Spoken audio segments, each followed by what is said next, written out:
Hello, I'm Sunny from Off the Record Lounge. Welcome back to How to Folk Punk. This is my kitty. This is episode 4, and this is actually our first overseas interview, so I'm really excited about that. And we've had the privilege, well, I've had the privilege to be able to chat to and interview actually Emma from She, Her, Hers band, which I'm really grateful for because she's just such an inspiring artist, and I mean, she's inspired me so much. I know other people. I mean, she's incredible. I feel really grateful about that. And I also just wanted to give you guys a heads up that in the interview, I mean, if you can't tell, this is all pretty bloody DIY, so there's a tiny bit of a delay when I'm talking, but other than that, it's all good. That's just on my end, not your devices. It's all because I'm a bit shit with technology, basically. But also, we'd really appreciate it, of course, at your own freedom of choice, if you would like to give us a follow on our social medias. It's at Off the Record Lounge. Basically, we're just posting all the updates of the interviews and the different sort of online projects we've been trying to do this year, considering the music industry has just been online, especially here in Melbourne. We can't put any events on, and we're an events business, so we're just trying to, you know, still keep the music industry going and online, be a part of the scene and do stuff online, considering this little interview sort of series. So keep an eye out for any other videos we've previously done or are coming out, which would be awesome to have your support, and crossing our fingers that we can do a in-person live event as soon as possible. In the meantime, do enjoy the video.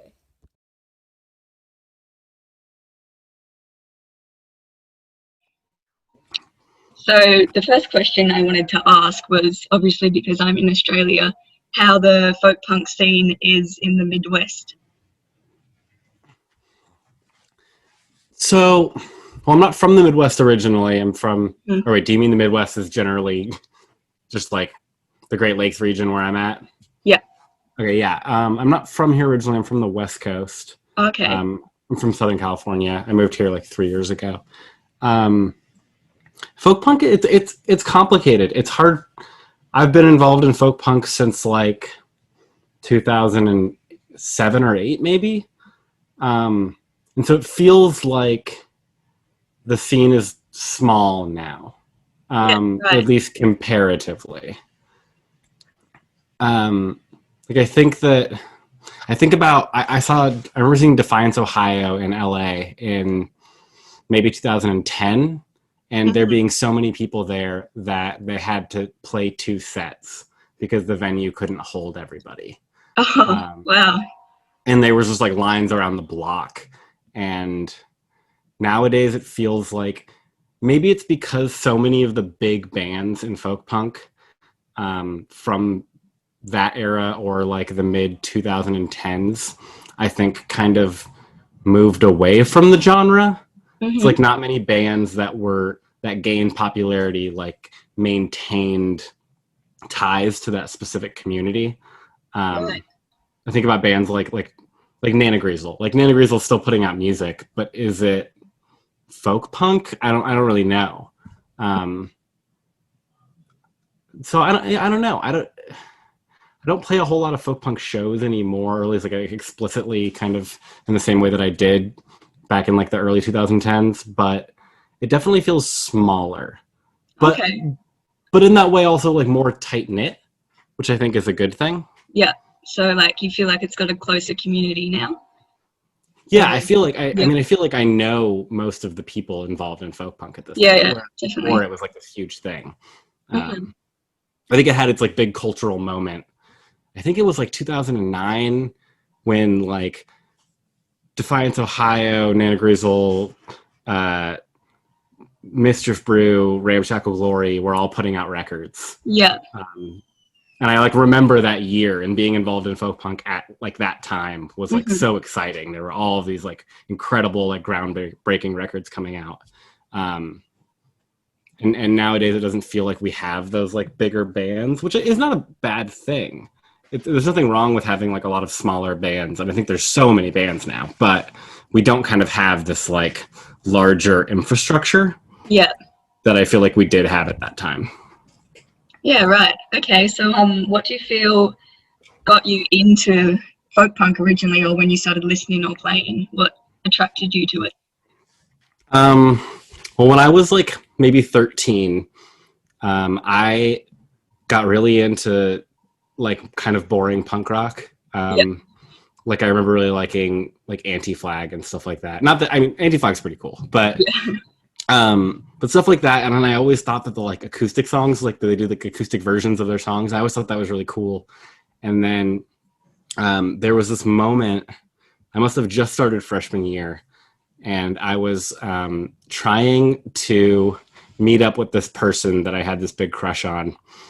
And they were like, oh, they were like near the mall. And they were like, oh yeah, I'm just like hanging out with these like random kids that are having this like weird protest outside of a Burger King. You should come over here. And by the time that I got there, they were gone. They had left. But I ended up hanging out with all of these, I mean, they were probably like 17 to 19-year-olds, and they were just like bored and having a fake protest outside of a Burger King. They were holding up signs that said like, all monarchy is tyranny, down with the Burger King. It was just like really, really silly and fun. And they ended up like, I hung out with them like pretty late that night, and they gave me these like anarchist pamphlets, and I ended up hanging out with them like that weekend, and they told me like, oh, you should go listen to like these bands. Like they're really cool. And I feel like I was just generally primed for like being radicalized. And so my introduction to folk punk was at the same time as my introduction to like radical politics and anarchism. Yeah, definitely. Cool. And you started solo, is this right? And now you are in a band or working with others? Yeah, I feel like the division between a solo project and like a full band project is often pretty blurry.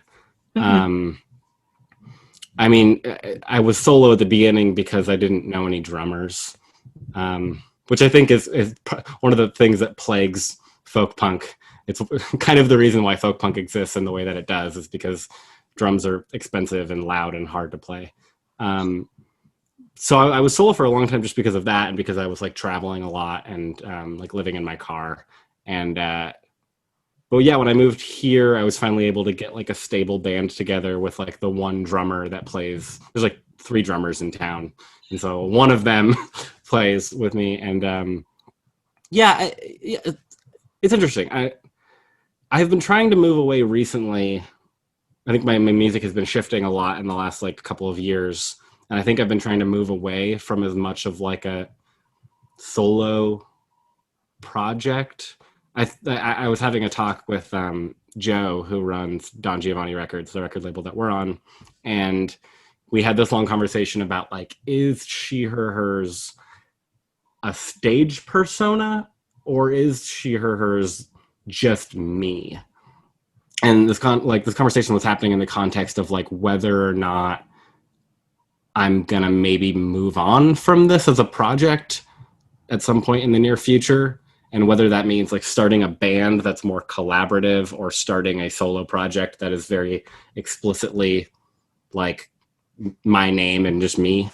Yeah, it's a complicated question. I feel like, especially with so many of the bands that are popular from the folk punk scene generally, or that were at least folk punk adjacent, like people like Jeff Rosenstock or like Laura Stevenson. Yeah, these people who, I don't know, is Laura Stevenson a solo project? She's had the same lineup. Is Jeff Rosenstock like a solo project? He's had the same lineup for a couple of years now, I think. I don't know. It's interesting.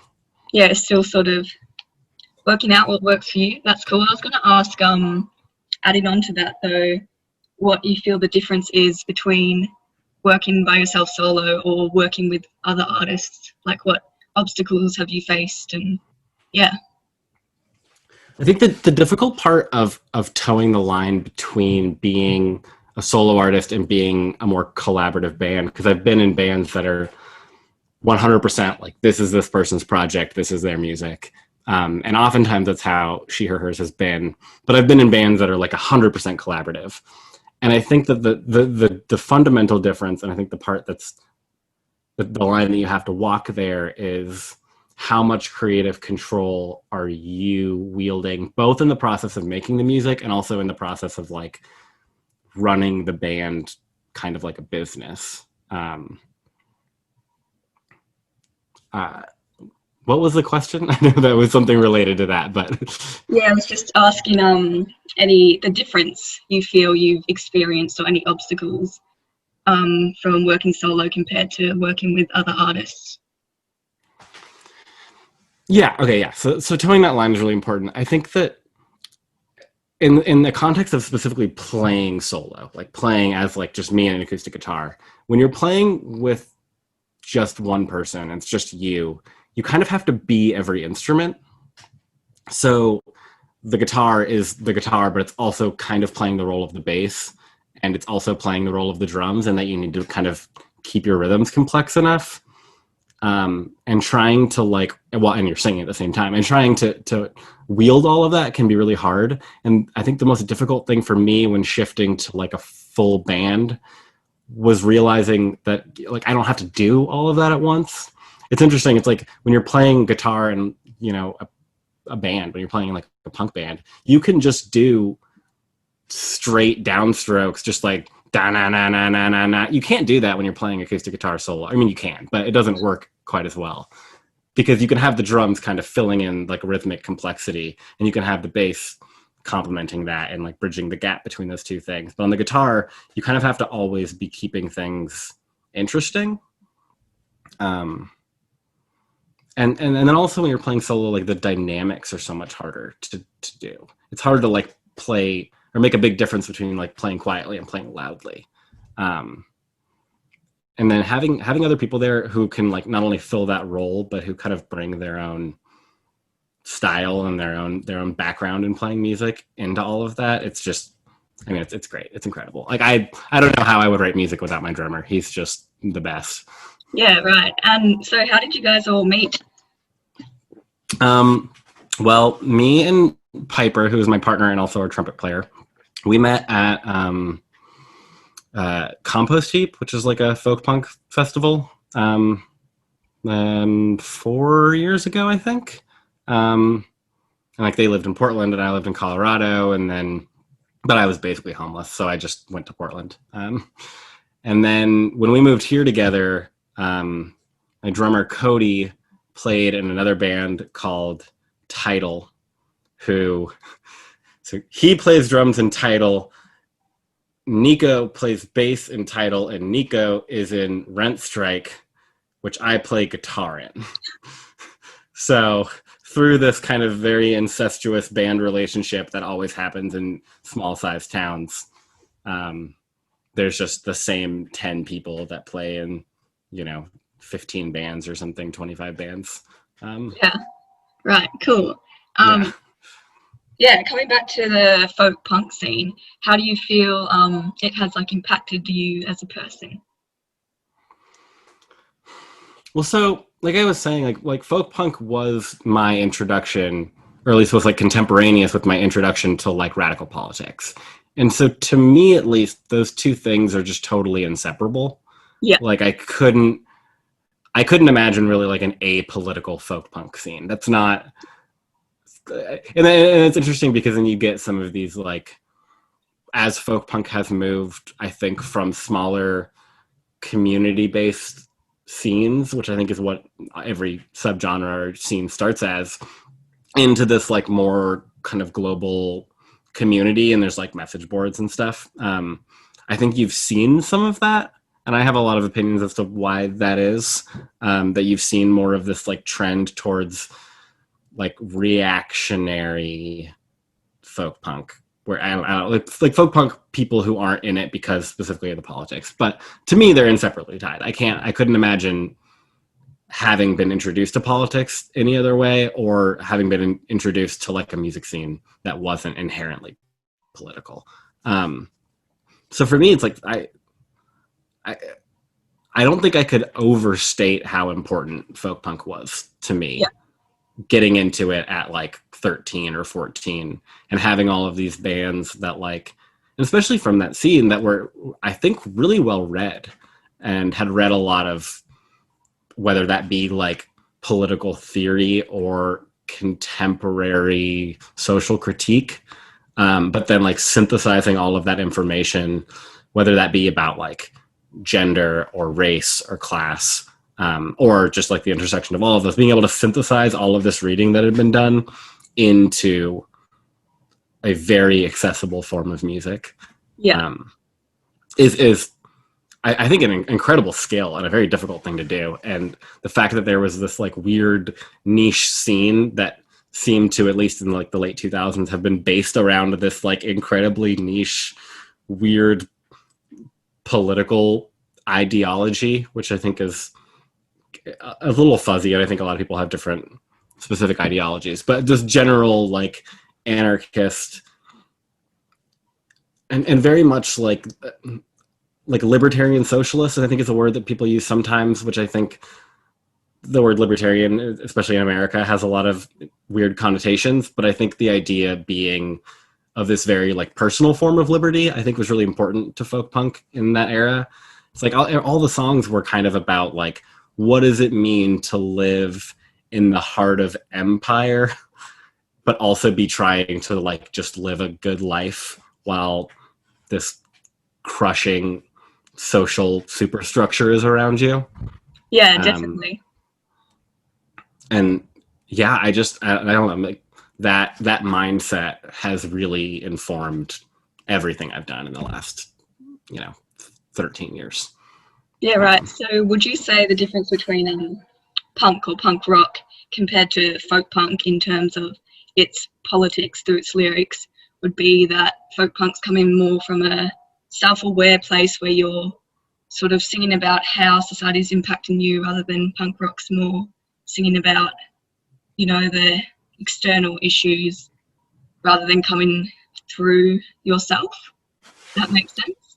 No, that totally makes sense. I don't think I've ever phrased it that way, but I was just having a conversation about this with my friend John like 2 days ago about this idea of, so in the Midwest, like this big thing is like the emo revival. It's like this huge thing. And my issue with the emo revival is this idea of like everyone complaining about their lives and about how they're like sad, and it's all very personal, but without this, broader kind of taking a step back and looking at it from like a more social perspective of being like, okay, I'm sad and I'm upset. Why? Like outside of just like, yeah, the internal, like what are the external factors that are playing into that? And then the opposite of that is like Osrotten. Like I love Osrotten, they're great, but like so many of their songs are just like about like tax shelters or like really, really specific like political or economic issues that I think are like super awesome. But sometimes I'm like, I need to go read like a Wikipedia article on this like very specific war that the United States was intervening in like 1997, because I don't really know anything about this. And there's nothing personal about it. There's nothing wrong with that. But I think that like folk punk has always been the thing that like, yeah, ties the two of those things together. That has always talked about these larger political issues in the context of how they're affecting your personal life. Which again is, I think, is an incredibly difficult thing to do. It's like the self introspection that's also tying into like these broader theoretical concepts and these broader like structural critiques. I think it takes a lot of, at least for me, I know like when I've tried to write those songs, I think I've done a few songs that I think do that well. And for me, it always takes like years. It's like I think about certain songs and I'm like, that song is 10 years in the making. Like that song is like these ideas that I've been thinking about and like synthesizing in my head for a decade that I finally was able to like put onto paper. And I think folk punk is the only genre I know of as a genre that has always like focused that and centered that idea. Yeah. Yeah. And do you feel the folk punk scene is diverse enough? I think that's really localized. Like I think that really varies town to town. I would say generally no, at least from a very specific at least in the context of race, I would say generally no. It's a fairly white genre. I think that's true of punk generally. I think that's true of rock music kind of generally. I think that people talk about the decline of rock all the time, and I think that that's just a matter of it's not the dominant musical kind of cultural institution that it used to be. And I think that I don't know where I'm going with this, but I guess yeah, I just think that like rock music generally, like guitar based music, which I think is at least for the most part what folk punk is, has never been a super inclusive kind of musical vague area. It's not really like a genre, but like guitar based music has always been pretty white, and I think that folk punk definitely falls into that. But there are a lot of people, especially like having come from Southern California and having grown up in like the San Diego and the LA scenes, or at least like in the space in between those. I mean, there's a ton of non-white folks, especially like Hispanic folks making music that is really good and really important. So I don't want to downplay that, but it's definitely a largely white genre. And I think that the big, like the larger bands that have been popular have almost been exclusively white. Yeah. And do you also feel there's been enough diversity in gender? Like, do you feel it's quite cis male dominated, this genre, compared to other genres, or do you think it's more open in terms of that? I could be wrong about this. I would say from my experience, I think folk punk might be the most gender and trans inclusive genre that I can think of. At least, I mean, when you think about the just in society, the ratio between like cis people and trans people is going to be really high. So I think given that, the amount of trans folks that are prominent in folk punk is actually incredible. Like there's has been so many trans folks, and I think that so many of the larger bands have talked specifically about issues of gender identity. I don't know, like Defiance of High, I talked about that a lot. I know that like Nana Greasel talks about that a lot. Like Spoon Boy, that was like the whole thing. I think that there has always I think gender has always been such a huge part of what folk punk is, that is one of the things I don't think it has a problem with, thankfully. Yeah. Cool. And obviously with your music, you've got all your songs are quite empowering for the queer community. Have you had a moment where someone's reached out to you and you've just realised how impactful your music has been to someone's life in a positive way? I mean, so many of those moments. Like it's been really wild.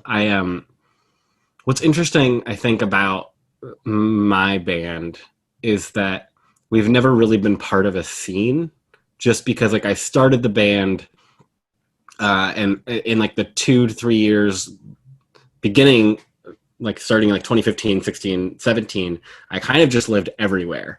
I was just like traveling around a lot, which is indicative of a lot of folk punk bands. I wasn't riding freight trains, but I was traveling around a lot, and so I'd never really had like a scene that I was a part of. And so all of my, I mean, we have like, I think 17,000 listeners on Spotify right now. And if I go and I look at the metrics, it's like a ton of them are in Australia. A ton of them are in, actually a surprising amount in Australia, a lot in Australia.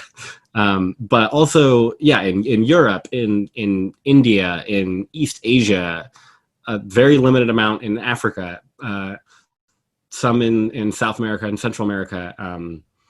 It's really been weird because like we can go play a show in a major city and there's like 2 people there who know who we are, but globally there's this whole kind of like, I think there's this very specific kind of demographic of younger queer folks that have just through like Twitter and Tumblr just kind of like shared specific songs around. And the messages I get are just like incredible. I've gotten messages from people in like East Asia. I've got messages from people in South Africa. I've gotten messages from people in South America and like Norway. It's wild. And they're all like really, really sweet. And I'm really awkward about it because they're like, you're such a huge inspiration to me. And I'm like, I just like had just been sitting on my porch all day. I don't like do anything. It's kill your heroes, I guess. But it's really awesome and it's great. It is not something that I expected. And now I think moving forward is something that I have to be like super aware of. It's something I have to think about a lot. It's like I have become kind of, I don't want to say boxed in, but I very much like this band now is about this thing, which was the idea. And it's why it's called She, Her, Hers, obviously. But at this point, like I've been out publicly for, like 7 years. And so it starts to become, it's interesting. I worry about moving on and like talking about other things. And I want there to be a band. I think it's important to have a band that's just like, no, this is what we're about. This is like the thing that we talk about. And so that's been a big question for me moving forward is how do I balance this like stated goal of the project and like, sometimes I write songs and I'm like, I don't know if the song really is what I'm going for here or what this project is about. I don't know. Yeah, definitely. Well, lots for you to think about. You could always start more bands or anything can happen, couldn't it? I was gonna ask if you had a cool or awesome tour story. Okay, a tour story specifically. Okay. I have a couple. I was thinking about this a lot. So I did a tour in 2017. And that tour is like the reason that I live here because, through various stuff, I was talking to one of my tour mates and he lives here and that's how I ended up moving here. But, I think we played 29 shows in 30 days. And, on day 2, so we were still like bright-eyed and bushy-tailed, had not been, mercilessly beaten down by playing 29 shows in 30 days across the entire country. We were in New Orleans, and I remember that we didn't have a show that night, so we just like got some beers and we were like hanging out at Bourbon Street, just like the big street. And I had never been to New Orleans before and was just totally in awe of this thing where you can just drink in public and that's just fine. So like went into a bar and I like ordered a drink and they were like, oh, do you want that for here or to go? And my brain just like exploded. Like I just couldn't even imagine that that's a thing that they can ask you. But so we're walking around, we're gonna go busking. It's like 8 or 9 p.m. We're walking down Bourbon Street and just like drinking beers, hanging out, and there's 8 of us. And we start playing music and it's just super hectic out and there's like people everywhere. We're not making any money, but we don't really care. We're in New Orleans, we're drinking, it's fun, we're having a good time. And the cops come up to us and they tell us like, hey, you have to leave. You can't play music on Bourbon Street past 8 p.m., which seems weird. But they were like, yeah, you can play on any other street, just not on this street. And we were like, okay. But so as they're telling us this, our banjo player, John, is like playing the banjo and he's really good. He plays this like really, really fast claw hammer. So as the cop is talking to him, he's just like, ding, ding, ding, ding, ding, just like super fast banjo. And I'm standing next to him. I'm like drinking a Four Loko. And the cops are like, excuse me, sir, you have to stop playing banjo. And he's like, okay. And he stops playing. And then they're like talking to us more. And he like starts playing again, just like that idle kind of like claw hammer, just like sitting having a conversation. And they're like, you have to stop playing. And he just keeps happening until the cops are like seething and they're like, we will arrest you. And that was just really like, as we're just like, it's just like this weird surreal moment of like a cop yelling at us for playing banjo while we're like drinking Four Locos on the street. And then we move one street over and it's like dead. There's nobody on this street. So we're like, well, we're not going to go busking. That's nonsense. So we like get some beers from this bar and we're like sitting outside, and my friend Aaron like pulls out a guitar and starts playing. And then Piper pulls out their trumpet and is just like playing along. And I'm like, oh, okay, if we're just gonna like play music, I like pull out my accordion, we're playing music. And we've only just met like 3 days ago, most of us. So we only know one song that we can all actually play. Well, I guess we know, what is it? That New Orleans song, St. James Infirmary, because it's like 3 chords. It's really easy. And so they're playing St. James Infirmary. The only other thing that we all know how to play as a group is that Build Me Up Buttercup song. Do you know what I'm talking about? But only the chorus. It's like that. Why don't you build me up, buttercup, baby, just to let me down. We only know that. And we don't want to play St. James Infirmary because that's like this New Orleans cliche where you like, it's too much.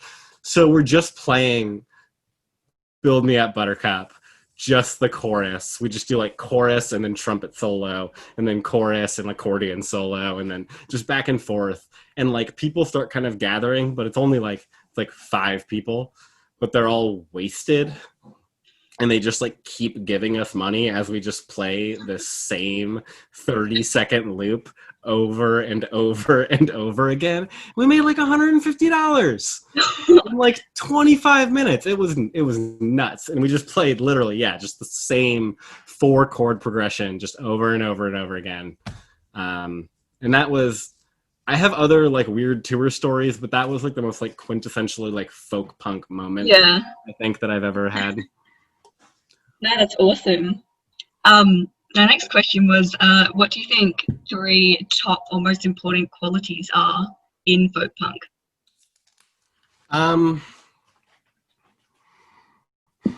Okay, I'm gonna give you my snarky answer. There can't be more than like 4 chords. Like you can't. Like folk punk is at its heart, and people will fight you about this. It is pop music.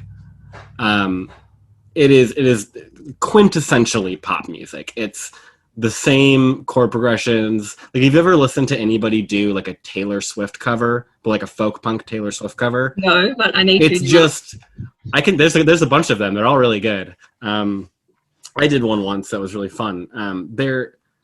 It's just folk punk. Like there's no distinction. Like the chord progressions are all the same. The vocal melodies are all the same. It's like folk punk. I think that folk punk in a lot of ways is like more a spiritual successor to pop punk than it is to like standard, at least like that kind of late 2000s, early 2010s era was like kind of this combination of pop punk and like folk music, because it always had these like big hooks. That was always kind of like a big part of it. So super simple, like pop progressions, super important. Weird instruments. Weird instruments are absolutely necessary. I just have seen, there was this folk punk band or like folk punk. And that's the thing is like a band that isn't folk punk becomes folk punk. If they just play shows with folk punk bands, but also if they have like a weird instrument. Like there used to be this band called Watercolor Paintings in San Diego. They were not like a folk punk band, but they were a brother and sister where she played a tiny harp and he played a set of keys that he just jangled around. And that was like the most folk punk band that we had in the scene, just because it was like a harp and keys. Weird instruments are I think going all the way back, just like what other genre really uses like accordion? There's so much accordion in folk punk, and there's no reason for that.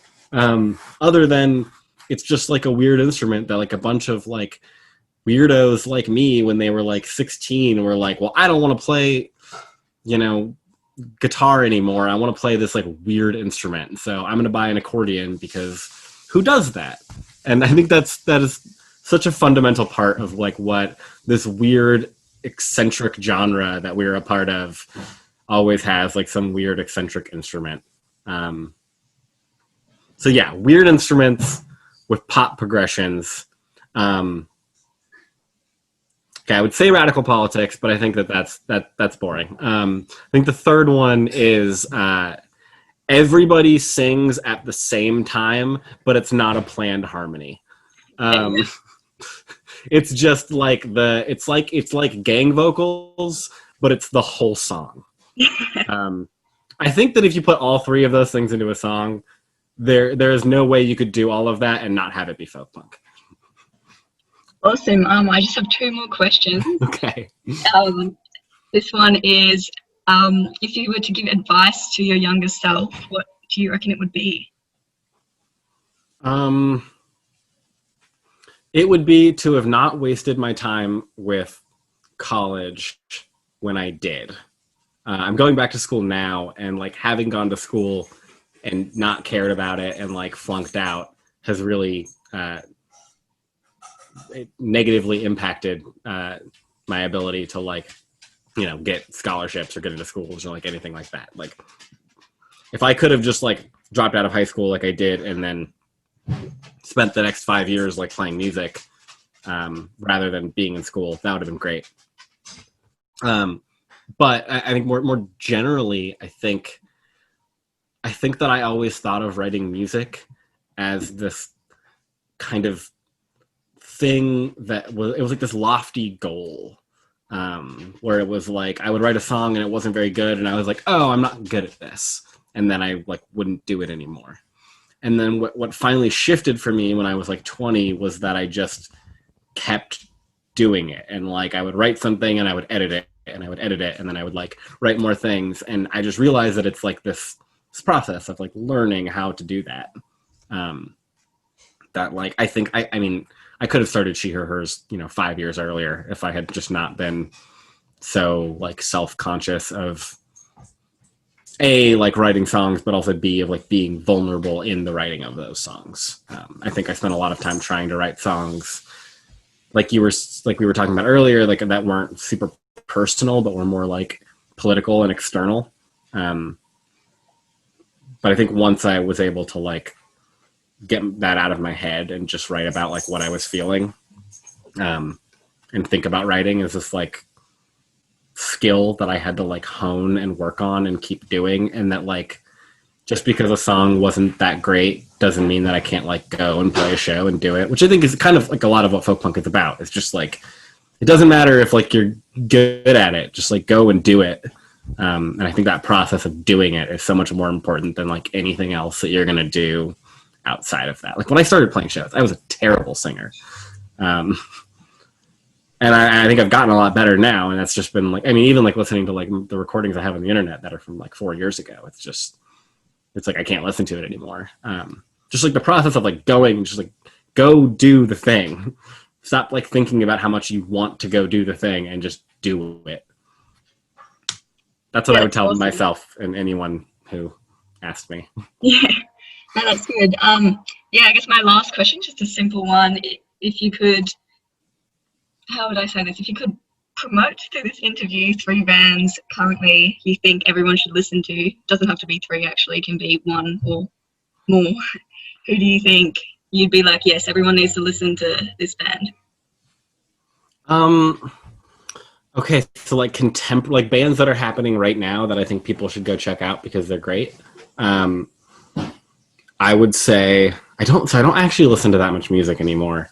Like as I get older, I just listen to like the same things that I've been listening to, and I very rarely discover new stuff. But the Michael character, based out of Boston, he is a history professor, and does, I think, just an incredible job at tying these like larger social ideas in with his own life. Like he writes a lot about race and also about like male privilege in a way that I think is like just like incredible. And it's coming at it from the perspective of like having a master's degree in history, which I think adds so much to like his broader ideas. So the Michael character is great. Okay, okay, this is kind of cheating, but Rent Strike is a band that I play guitar in, and I don't write any of the songs, so I don't have any problem saying that John is my favorite songwriter, and I just like absolutely love his music. He did a record a couple years ago that's a Lord of the Rings concept record about quitting heroin that I think is just like it's just like mind-blowingly good. I just think he's like so talented, and I think like that specific part of folk punk that I think has become really big right now is this idea of like people in recovery writing about their process of recovery is I think like the coolest thing that's going on right now. It's like in that context, like Apes of the State. I mean, they're a very popular band. I think most people know about them, but I just have like so much appreciation for like what they do and who they are as an artist and like what like the work that they do. Outside of that, like I don't listen to a lot of. I listen to a lot of like classical music now, or like instrumental stuff. So I don't know. I listen to a lot of Regina Spektor. If you're not into Regina Spektor, like you got to get on that level. Like she's the best. But there's a band from I think I want to say Finland maybe or Sweden. One of the like Northern Europe countries. They're called Alamalman Vasarat. And they're like this instrumental, like kind of heavy metal band, but with like, instead of guitars, they have like these distorted cellos and like all these horns. I don't know. They're like my favorite band of all time. Yeah, that sounds epic. Yeah, I mostly just listen to podcasts. It's not a band, but you should listen to Citations Needed. That's a great podcast. They're a media criticism podcast. That's really great. Yeah, I don't know. I'm always afraid that interviewers are going to ask me about like music that I listen to because I like don't have answers. Like I listen to like folk punk that I listened to in like 2010 and like weird French piano music, and that's like pretty much it. No, that's good. You're keeping the answers interesting. Yeah, so anything you want to add or anything you feel like I haven't touched on about folk punk that you really want to express before we wrap it up? No, I don't know. One thing that I was thinking about a lot that didn't end up coming up in these questions was kind of, so when I was, this is maybe a large tangent, but when I was maybe 20, I was going to college and I had this kind of like big mental break where I just like, at the time I was playing in like a bunch of folk punk bands in San Diego, and I ended up like quitting all of my bands and like swearing off of like punk music forever. Maybe I was like 19, and just focusing like really hard on school. I was going to school. Sorry, at the time I was going to school for. I was going to double major in physics and math. So I was like super focused in on school and stuff, and then. Kind of like a year into that, I had been like this was like a year-long like mental break that I was having, and it finally like I reached like the precipice and just like totally like lost it. Was like wandering around like the city all night, like super suicidal. It was like this really dark moment in my life. But what brought me out of it was getting back involved into music, and specifically into like folk punk, and to like this folk punk scene that was like still around. But one of the things that I noticed was when I came back in after having spent like 2 years like not paying attention, there was this really huge shift in what the folk punk scene was. And it's really hard for me to talk about this without, I don't want to like name names. I don't want to like call bands out, but there was this really big shift from what I talked about earlier with like folk punk bands that felt really about like creating senses of community and creating spaces for people to like come to terms with their identities and come to terms with this idea of like, how do we live happy and fulfilled lives in this context of like a social nightmare. And I feel like what happened while I was gone, and I think was happening before I left the folk punk scene, but really like accelerated while I was gone, was this transition from that kind of music to this much more like misanthropic kind of negative, everything is bad and fuck it. Yeah, right. Whereas I feel like before it was like everything is bad, but maybe we can like carve out these spaces where we can like be okay. And then it felt like there was this transition from that to just like this very pessimistic view of like the world is terrible, and so we might as well just like not give a shit, which I think is like this very like nihilistic, like very classically punk kind of mindset. And that has really bummed me out. I think it's continued since then and has been kind of the dominant strain of folk punk, has been this like very nihilistic approach. Yeah. It makes me really sad. Folk punk, like, to me, like, really meant something. And it's really nice that there are still bands, I think, that do that. I think Apes of the State is one of those bands. And I think there are people who do that. There are people who write really pessimistic music that also like create good communities and like do good work. But I think that like for someone who's like not tied in with those communities, I don't know. I just think that there's something to be said for like having had a music scene and a music genre and like lyrics that were really about like lifting people up and like teaching, I think especially young people like myself who were like really struggling, that there like can be spaces for you, was so important. And I feel like some of that's been lost. And for me, at least, that seems like what a lot of the decline in folk punk, at least in the United States, has been from, is like a loss of that ethic. Yeah, right. Do you think it could do full circle and sort of come back to it, or? I really hope so. I think that could. I mean, like, there are definitely bands that are doing that right now, and I think that there have always, like, the whole time, there's always been bands doing that.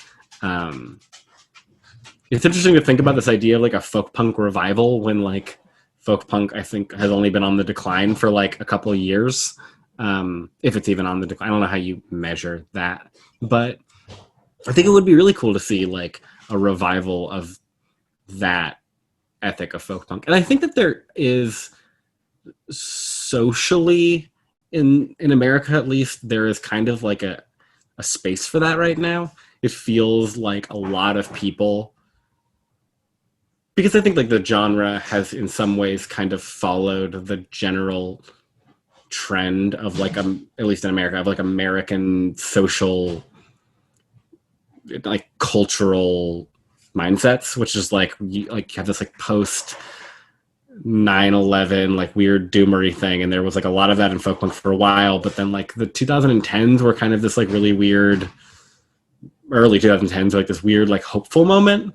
Like I think about like we were all like, we hated Bush, but then like there was this weird like maybe progressivism is like on the rise, and then there was like the huge letdown of Obama where he was just like the worst. And I think that folk punk has kind of like mirrored that in like our view of what the future is and what it can be. And I think like right now with having had Trump the last few years, I think that we like have really like gone to a new low of like doomerism, which is understandable, but it feels like that's shifting right now, maybe. Yeah. Like there's an uptick in conversations about people, and especially with like the pandemic going on, there's been this uptick in conversations about like, we need to create these spaces for ourselves. Like the uptick in like talking about mutual aid and like people creating community gardens, talking about like, you know, there's been this huge shift in conversations about touring, this is like only vaguely related, but this idea of like, well, maybe touring doesn't need to be the thing that we do. Maybe there's like ways that we can work on doing music stuff that's not focused on this like you know, going and selling merch, and like and all of these things that I've been trying to talk about for years, like, are finally kind of like bubbling to the surface of like broader conversations, and not just folk punk, but in like all of the music scene. I think that's all really shifting right now, and I think the folk punk has the potential to like become a really important genre for people in the future. Like, I think there's so much potential in it as a genre that I would love to see it make this like huge comeback. Yeah, definitely. Well, awesome. Well, thank you